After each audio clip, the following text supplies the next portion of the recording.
Tony Hancock. The whole of Britain knows you in your professional comic mask, and tonight we want to try and find out what lies behind the mask. Now, are you in the mood to come clean? Yes, indeed. You know you're on your own, you're without your Yes. scriptwriters. Yes. And you'll tell us the truth. I'll try to. Do you like talking about yourself or not? Yes, up to a point, particularly in relation to what I do. Well, Then in that relation to case, comedy, yes. All right, then I'll ask you first of all, why are you a comic? Well, I think I always certainly wanted to be from the first time I can remember. And perhaps looking like this, it was perhaps the only thing I could do.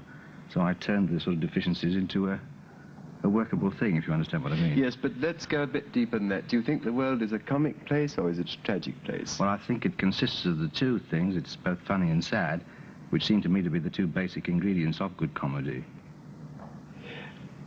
Basic ingredients. What is being funny? Is it mixing them together? How do you tell Well, I what think is they funny? exist together anyway. Yes. By the way we live.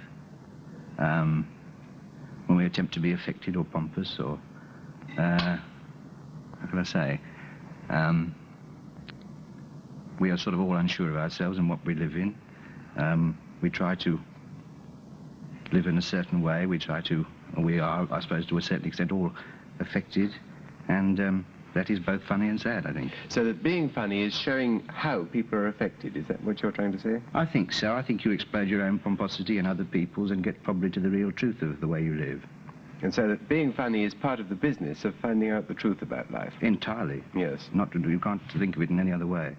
Now, your own comedy character, the one we know in Yes. Hancock's Half Yes. Hour, swagger, bluster, and then not being very effectual in the end. Is that right? Well, I don't think you can sort of really theorize entirely about these things. As I say, this is all sort of part of what you are and part of what everybody else is. It's a comment on yourself and a comment on everybody else, I think. Well, how much is it a comment on yourself? Oh, to a great extent, to a great extent. I mean, shall we say the character that, it isn't a character that I play, that I put on and off like a coat. It is greatly a part of me and a part of everybody else that I see.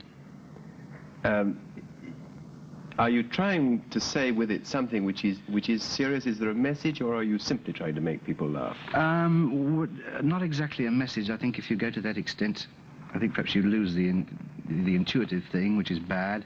No, I think it's just a true observation of the way things are, as far as you can see it yourself. Looking at yourself as a comic, after all, in the television and film era, you've seen yourself as a comic Yes. very often, which many of the great comics didn't. Yes. What is there about you think that makes people laugh? Well, it's difficult to say. I don't think I can be really objective about that. I think I know where my own mistakes are as I make them. I don't think I gain anything by seeing myself. Is it facial expression? Is it good script writers? Is it a sense of timing? Is it a knowledge of what constitutes comedy? You must have some idea. It's a knowledge of what constitutes living in general, I think. As I say, you take the weaknesses of your own character and of other people's characters, and you exploit them, you show yourself up and you show them up. Now, it's often been said about you, I don't know whether you think this is true or not, that one thing that you do in your comedy is to ridicule the things that you dislike in life. Is that true? Yes, that also applies to the things you dislike in yourself. All right, well, now, what are they? Oh, I think a certain affectation. I mean, I know, for instance, I often find in a script things that I've said in all seriousness, which they later write up in detail and absolutely, which later turn out to be funny. If I've been angry or something like that, and I look at this and I think, yes, that's very funny, unfortunately. Yes. It's something that I'd said at the time and been rather pompous about, and they have noticed this and written it down. There it is. This is an example of debunking yourself. Now, how Yes. much do you try and debunk other people as well? Oh, well, you do that, shall we say, generously. Yes, you do. You debunk pomposity and affectation. What are the things? Can you tell me that there are particular things in the world that you know you dislike? Personal characteristics, first of all. Is it pomposity that you're after? You don't dislike them, you accept them. But that you also... I mean, you're tolerant towards them. But these are what you'd like to pillory if you could. Yes, as I say, both in yourself and in everything that you see. Pomposity is the first one. Anything else? Bad temper, greed? All those things, yes, I think. And in the world, apart from people in the world outside, what would you most like to reform about the world if you had the chance? I'm not capable of doing that. Or don't you have dreams about it? No.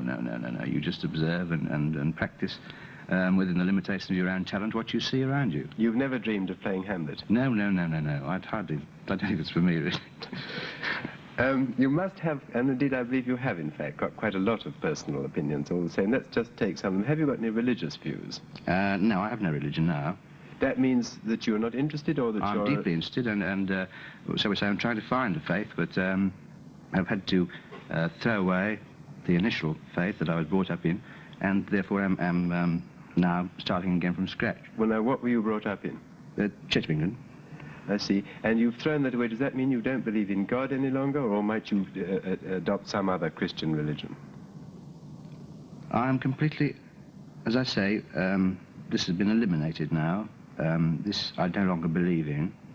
So therefore, I have to have an open mind and look for something else. Can you recall any moment in your life when this particular God failed you? I think, no, not. It was a thing I think that I began to see perhaps when I was about 15 or 16. I think I was fairly deeply Christian before that. And it just failed.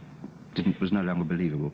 Do you find yourself answerable in your moral judgments to anybody except yourself? No, I think actually it is a strong. You are more moral because it is true to say of morality surely that it is without reward, or should be without reward. It must be purely and simply moral and for no reason. Yes, but then you must have some standard of judgment. Do you judge by anything except your own built-in conscience? No, your own experience, I suppose. Yes. What about politics? Any political beliefs? Then again, unformed, I would say, at the moment. No, not really. Not to a sort of any sort of particular affiliation. Are you interested in the sort of lives that ordinary people have? Do you try and... Indeed, I think any actor, that is the raw material. That's where you draw from. That is the whole of it. Do you find that as great success has come to you, you've become separated from ordinary people? No. Even more, I'm completely in love with my own profession, if you can call it that. And the people are, as I say, the people that you observe. You find more tolerance towards them, and they are what you get your inspiration is too big a word, but what you get your as I say, your work from. Most actors, you know, I think are in love with their own profession, but you now have reached a level, it's said of you, and I suppose it's true, that you earn something like 35,000 a year now. I don't. Well, you can deny that if you like, but I bet you earn not far short of that. Well, I don't actually, because I don't work very much. I work for short times, very hard, and then I don't work at all because I need to think. And I'm also trying to educate myself, so I don't make a lot of money, or not all that, not all that much money, because I take a long time off to think and prepare for what I want to do in the future, you see. Well, I don't want to stay on this too long, but while we are on it, do you deny the story, which has often been published and which I don't think you've denied before, that you're getting about 30,000 a year from the BBC? Yes, I deny it. All right, well... Just about.